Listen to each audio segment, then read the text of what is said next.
Äiti sanoi silloin kun olin ihan pieni, et tuo poika ei pysy paikoillaan.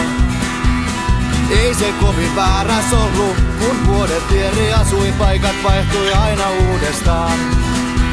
Oon nähnyt monet maat, monet kaupungit ja ihmiset, muistoissa ne pysyy aina vaan. Moni yrittänyt pysäyttää ja rauhoittaa, mut sanon sori, mun on pakko jatkaa.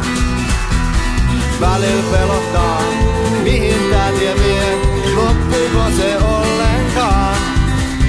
Mut mitä tekisin, jos tien päätyyn pääsisin, varmaan vaihtaisin suuntaa.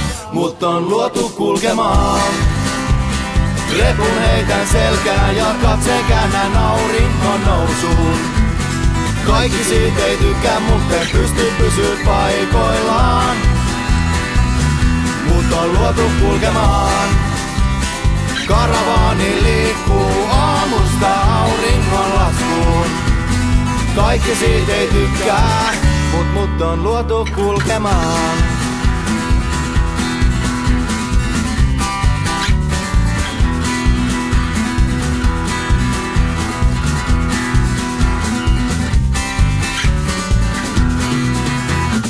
Kerran mä reissullani löysin mukaan tytön, se jostain syystä mua ymmärtää.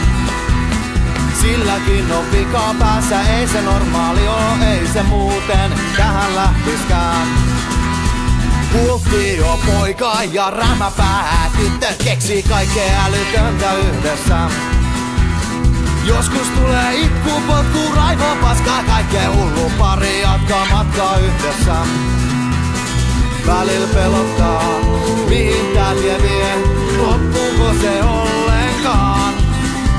Mut mitä tekisin, jos tien päätyyn pääsisin, varmaan vaihtaisin suuntaa. Mut on luotu kulkemaan. Repun heitän selkään ja katseen käännän auringon nousuun.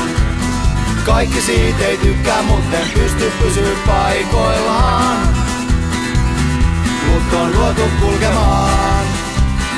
Karavaani liikkuu aamusta auringon laskuun.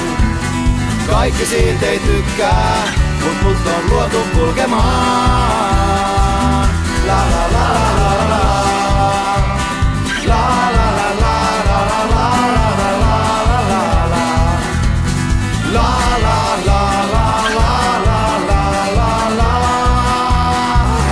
Mut on luotu kulkemaan. Karavaani liikkuu aamusta auringon laskuun. Kaikki siitä ei tykkää, mut on luotu kulkemaan.